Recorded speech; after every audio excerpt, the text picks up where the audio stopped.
자, 방금 나온 뉴스. 사실 방금은 아니에요. 방송 준비하다 보면 방금이 몇 시간 지나가는데, 신년 인사회에 제1야당 대표를 이메일로 초청한 윤석열.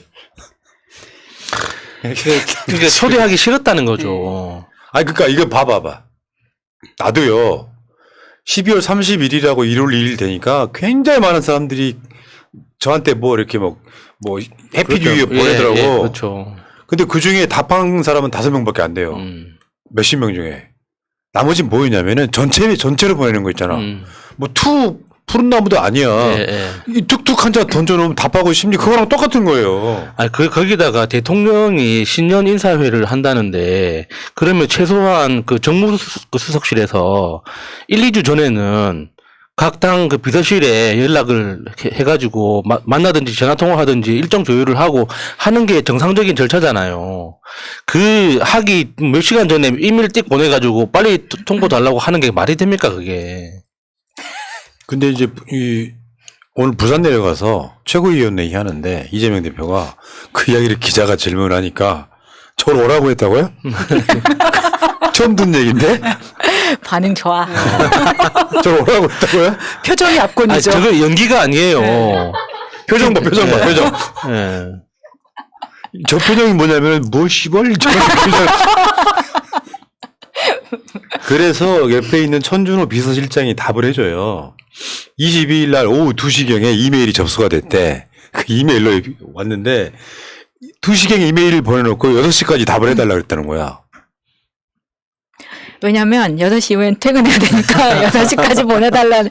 와, 진짜 일을 이딴 식으로. 진짜 사기업 간에도 이딴 식으로 하지 않습니다. 그렇죠. 그러니까 이게 그렇잖아요. 국가적으로 굉장히 중요한 행사잖아요. 오후 2시에 이메일 보내고 6시까지 답 안 하면 끝? 오지 말라는 소리지. 그걸 갈 것인지 말 것인지도 결정하는 데도 하루 걸려요. 그렇죠. 최고위원들 모이고 그럴 텐데 그러니까 천준호 비서실장이 그냥 스킵한 것 같아요. 사람 이거는 매기는 거라고 생각을 해서. 그러니까 그동안 여야가 뭐 협조를 꾸준히 해왔고 대통령실하고 계속 이렇게 교감을 해온 분위기라면 당연히 전체적인 당대표의 일정을 잡을 때 신년 인사회가 있을 것이다라는 가정하에 시간을 비워두고 잡았겠죠. 근데 분위기는 분위기대로 다 엉망으로 만들어 놓고 뜬금없이 신년 인사회만 딱 초청을 하면 그걸 어떻게 예상을 합니까, 그걸. 그냥 우리는 초대했어라는 명분 만들기밖에 안 네. 되는 거죠. 네. 그러니까 지금 취임 첫 해에 야당 대표를 안 만난 최초의 대통령이 윤석열. 최초의 대통령. 최초는 많죠. 그러니까 이런 경우가 네, 없었어요. 네. 왜냐하면 이건 이재명 대표에 대한 수사도 억지로 만들어내고 있고 그 수사를 받는 중이기 때문에 내가 안 만난다 같은 개소리하고 자빠졌고. 근데 이 와중에도 꾸역꾸역 가신 분이 계십니다. 이정미 정의당 대표. 야당 대표 중에 유일하게 참석했다. 지금 이정미가 저 당대표예요? 아, 몰랐네. 언제 쪽이야? 그러니까 이정미 전 의원이잖아요. 지금 원외잖아요.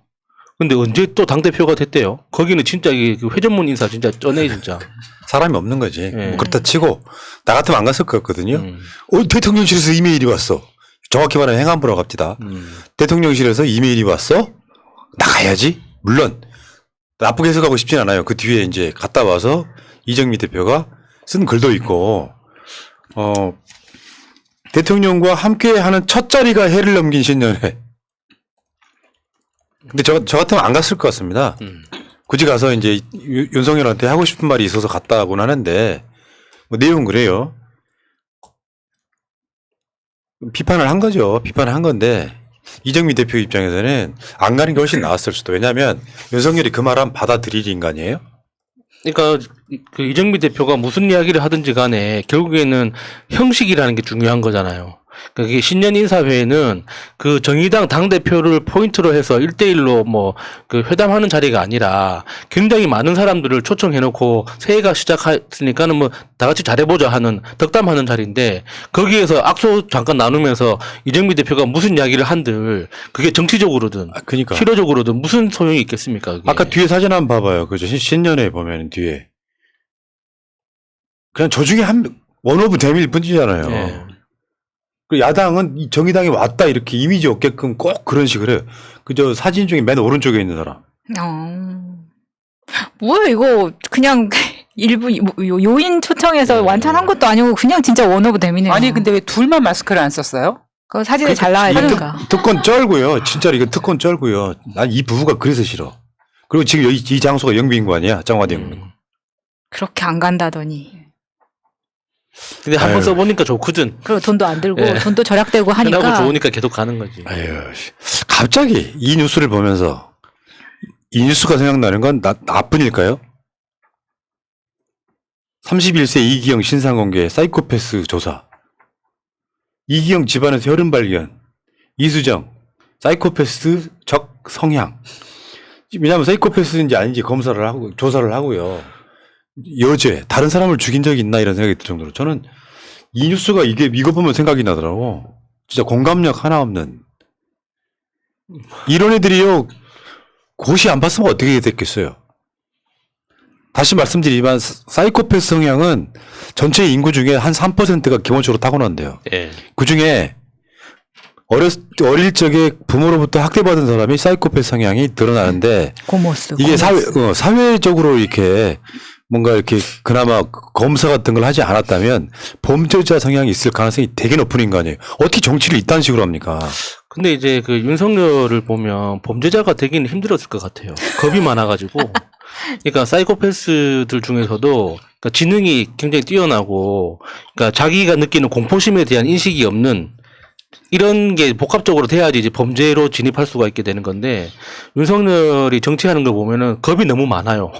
겁이 너무 많아가지고 자기 스스로 무언가 하기에는 굉장히 좀 힘들어 보입니다. 그러니까 겁이 많기도 하고 다르게 네. 보면은 쪼잔하죠. 예. 예를 들면 통 크게 이재명 대표 한번 만납시다. 우리 밥 한번 먹읍시다. 하면 되잖아요. 그게 안 되는 인간이 뭐냐면은 그걸로 자기가 얻을 이익이 없다고 생각하는 거예요. 계산이 굉장히 빠른 거죠. 에휴. 자, 어쨌든 간에 윤석열이 인성을 한번 봤습니다. 이메일로. 여러분 다 그렇지 않아요? 새해 인사, 크리스마스 인사가 오면은 단체로 보내는 거 보통 쌩까지 않습니까? 기분 나빠서라도? 난 안 해. 근데 그 이메일로 한 번도 아직까지 안 만났는데 대통령 취임하고 이메일로 오세요 그럼 가냐고. 여기까지 하겠습니다.